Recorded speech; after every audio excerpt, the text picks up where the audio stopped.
दिल्ली 2010 शाम का समय था। सूरज ढलने को था। कनॉट प्लेस के एक कॉफी शॉप में नमन अपनी किताब में डूबा हुआ था। अचानक उसकी नजर सामने बैठी एक लड़की पर पड़ी। नीले रंग की साड़ी में लिपटी वो लड़की किसी किताब के पन्नों में खोई हुई थी। नमन ने कभी महसूस नहीं किया था कि किसी का सादगी भरा रूप इतना आकर्षक हो सकता है। नमन मन में सोचते हुए ये लड़की कौन हो सकती है। उसकी आंखों में एक अलग सी चमक है। कुछ देर बाद नमन ने हिम्मत जुटाई और उसके पास जाकर पूछा, नमन हाय, मैं नमन, क्या मैं यहाँ बैठ सकता हूँ? लड़की ने मुस्कुराते हुए जवाब दिया। लड़की, हाय, मैं इशिता। हाँ, क्यों नहीं इशिता, आप किताबों के शौकीन लगते हैं। कौन सी किताब पढ़ रहे थे? नमन, रस्किन बॉन्ड की रेन इन द माउंटेन्स। मुझे प्रकृति और साधारण जीवन की कहानियां बहुत पसंद हैं। इशिता, वाह, मुझे भी किताबें बहुत पसंद हैं। मैं अक्सर यहाँ आकर पढ़ती हूँ। उस दिन के बाद नमन और इशिता की मुलाकातें बढ़ने लगीं। दोनों के बीच गहरी दोस्ती हो गई। नमन ने इशिता के लिए अपना दिल खोलकर रख दिया था, लेकिन इशिता के दिल में क्या था, ये नमन समझ नहीं पा रहा था। एक दिन नमन ने इशिता को प्रपोज करने का फैसला किया। उसने एक सुंदर सा गिफ्ट खरीदा और इशिता को पार्क में बुलाया। नमन, इशिता, मैं तुमसे कुछ कहना चाहता हूँ। इशिता, हाँ नमन, कहो। नमन, मुझे नहीं पता कैसे कहूँ, लेकिन मैं तुमसे प्यार करता हूँ। तुम्हारे साथ बिताए हर पल ने मुझे ये एहसास दिलाया है कि मैं तुम्हारे बिना अधूरा हूँ। क्या तुम मेरे साथ जिंदगी बिताना चाहोगी? इशिता कुछ पल के लिए चुप रही, फिर उसने नमन का हाथ पकड़ा। इशिता, नमन, मैं भी तुम्हारे लिए ऐसा ही महसूस करती हूँ, लेकिन मेरी जिंदगी में कुछ ऐसा है जिसे मैं पहले तुम्हें बताना चाहती हूँ। नमन ने इशिता की ओर चिंतित नजरों से देखा और धीरे से पूछा, क्या बात है इशिता? तुम मुझसे कुछ भी कह सकती हो। इशिता ने गहरी सांस ली और नमन की आंखों में देखते हुए बोली, नमन, मुझे कुछ साल पहले एक गंभीर बीमारी का पता चला था। मैं अब ठीक हूँ, लेकिन यह एक ऐसा अनुभव था जिसने मेरी जिंदगी को बदल दिया। मुझे डर था कि अगर मैंने तुम्हें पहले बताया तो शायद तुम नमन ने इशिता के हाथ को मजबूती से पकड़ लिया। इशिता, तुमने जो कुछ भी सहा, मैं उसकी कल्पना भी नहीं कर सकता, लेकिन यह तुम्हारा अतीत है और मैं तुम्हारे वर्तमान और भविष्य का हिस्सा बनना चाहता हूँ। मैं तुम्हारे साथ हर चुनौती का सामना करने के लिए तैयार हूँ।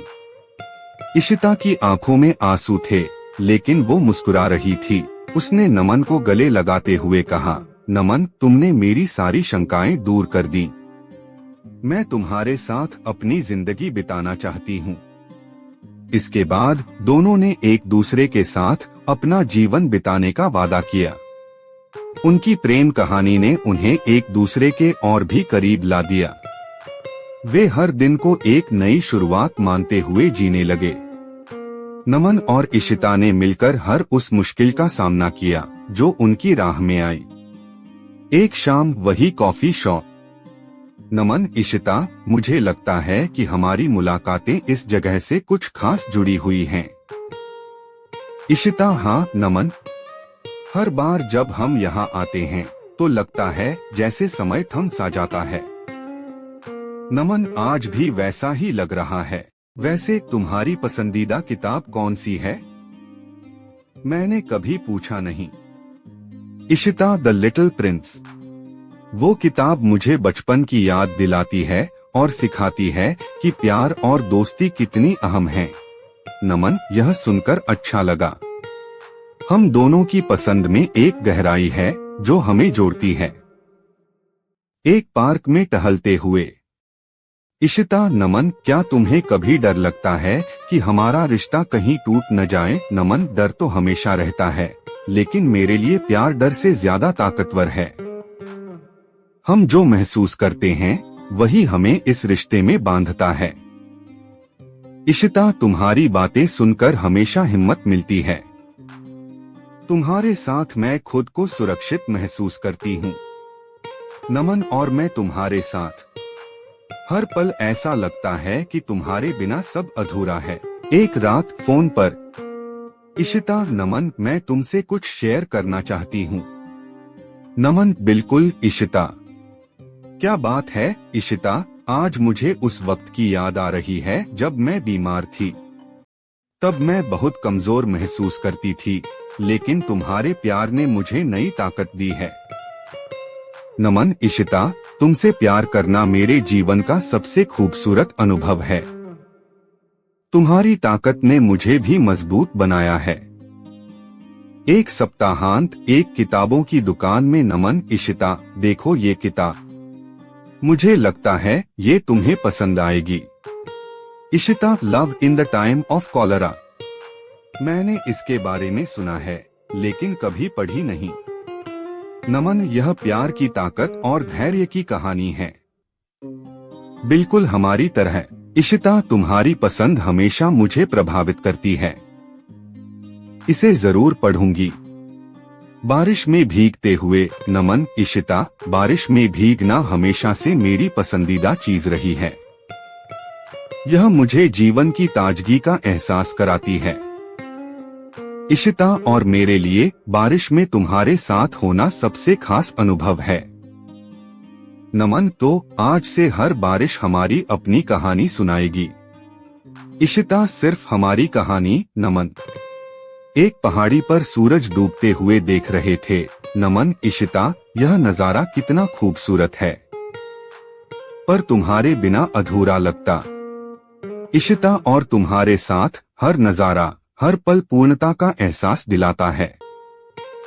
नमन, तुम्हारे साथ रहना मेरे जीवन की सबसे बड़ी खुशी है। इशिता, और तुम्हारे साथ मेरा हर दिन एक नई शुरुआत है। दिल्ली 2025 कनॉट प्लेस के उसी कॉफी शॉप में जहां नमन और इशिता की पहली मुलाकात हुई थी, आज भी वो दोनों अक्सर आते थे। ये जगह उनकी जिंदगी का एक अहम हिस्सा बन चुकी थी। एक शाम जब सूरज ढल रहा था, दोनों वहां बैठे अपनी पुरानी यादों को ताजा कर रहे थे। नमन, इशिता, कितनी तेजी से वक्त गुजर गया ना। ऐसा लगता है जैसे कल ही की बात हो जब हम यहाँ पहली बार मिले थे। इशिता, हाँ नमन, वो दिन आज भी याद है। तुमसे मिलना मेरे जीवन का सबसे खूबसूरत मोड़ था। नमन, तुम्हारे बिना मेरी जिंदगी में जो अधूरापन था, वो तुम्हारे आने से भर गया। इशिता, और तुम्हारे साथ मैंने सीखा कि प्यार में समर्पण और सहनशीलता कितनी जरूरी है। उनकी बातचीत में एक गहरी आत्मीयता थी जो उनके रिश्ते की गहराई को दर्शाती थी। उस दिन नमन ने इशिता को एक छोटा सा गिफ्ट दिया। इशिता, ये क्या है? नमन, नमन, खोलकर देखो। इशिता ने गिफ्ट खोला तो उसमें एक छोटी सी डायरी थी जिसमें उनकी पुरानी यादों और साथ बिताए खूबसूरत पलों के बारे में नमन ने लिखा था। इशिता, नमन, ये तो बहुत खूबसूरत है। तुमने ये सब कब लिखा? नमन, जब भी तुम्हारे साथ वक्त बिताता था तो वो पल मेरी यादों में गहरे बस जाते थे। मैंने सोचा क्यों न इन्हें लिखकर हमेशा के लिए सहेज लूं। इशिता की आंखों में आंसू आ गए। उसने नमन को गले लगा लिया। इशिता, तुमने मेरी जिंदगी को इतना खास बना दिया है। नमन, मैं तुम्हें अपनी जिंदगी का हर लम्हा देने के लिए शुक्रगुजार हूँ। नमन, इशिता, तुम्हारे साथ हर दिन एक नई शुरुआत है। तुम्हारे बिना मेरी जिंदगी अधूरी है। कुछ दिनों बाद दोनों ने एक लंबी छुट्टी पर जाने का फैसला किया। वे हिमाचल प्रदेश की खूबसूरत वादियों में गए, जहां प्रकृति की गोद में उन्हें सुकून और शांति मिली। एक सुबह पहाड़ियों में टहलते हुए इशिता, नमन, इस जगह की ताजगी और शांति मुझे नई ऊर्जा देती है। नमन, और तुम्हारे साथ ये जगह और भी खास बन जाती है। वे पहाड़ियों के बीच बने एक छोटे से कैफे में बैठ गए। वहाँ की ठंडी हवा और चारों ओर बिखरी हरियाली में दोनों एक दूसरे की संगति का आनंद ले रहे थे। इशिता, नमन, तुम्हारे साथ बिताए हर पल ने मुझे सिखाया कि जीवन की असली खूबसूरती साधारण चीजों में है। नमन, तुम्हारे साथ मैंने सीखा कि प्यार में हर छोटी चीज भी खास बन जाती है। उनकी बातें और साथ बिताए पल उनकी जिंदगी को और भी खूबसूरत बना रहे थे। वे जानते थे कि जिंदगी में चाहे जितनी भी मुश्किलें आएं, उनका प्यार उन्हें हर चुनौती से लड़ने की ताकत देगा। नमन और इशिता अब अपनी जिंदगी के एक नए दौर में प्रवेश कर चुके थे। उनकी एक प्यारी सी बेटी थी जिसका नाम उन्होंने आशा रखा था। उनकी जिंदगी में अब नन्ही खुशियों की एक नई शुरुआत हो चुकी थी। इशिता, नमन, देखो आशा कितनी प्यारी लग रही है। उसकी मुस्कान में मुझे हमारी पहली मुलाकात की याद आ जाती है। नमन, हाँ इशिता, उसकी हर मुस्कान में मुझे तुम्हारा अक्स नजर आता है। उनकी बेटी ने उनकी जिंदगी में नई खुशियां और उमंग भर दी थी। वे अब एक प्यारे से परिवार के रूप में अपनी जिंदगी का आनंद ले रहे थे। उनका प्यार और भी गहरा हो गया था और उनकी कहानी एक नई दिशा में बढ़ रही थी, जहां हर दिन एक नई शुरुआत थी। एक दिन उसी कॉफी शॉप में नमन, इशिता और आशा वहां बैठे थे। आशा अपनी मासूमियत भरी बातों से दोनों को हंसा रही थी। आशा, मम्मी पापा, क्या आप भी यहाँ खेलते थे जब आप छोटे थे? नमन हंसते हुए, नहीं बेटा, लेकिन यहीं पर मैंने तुम्हारी मम्मी से पहली बार बात की थी। इशिता, और यहीं से हमारी कहानी शुरू हुई थी। आशा, तो मैं भी यहीं से अपनी कहानी शुरू करूंगी। तीनों हंस पड़े। वो जगह, वो पल, वो यादें, सब उनके प्यार की कहानी का हिस्सा बन चुकी थीं। और उनकी कहानी आगे भी यूं ही चलती रही, हर दिन एक नई शुरुआत के साथ।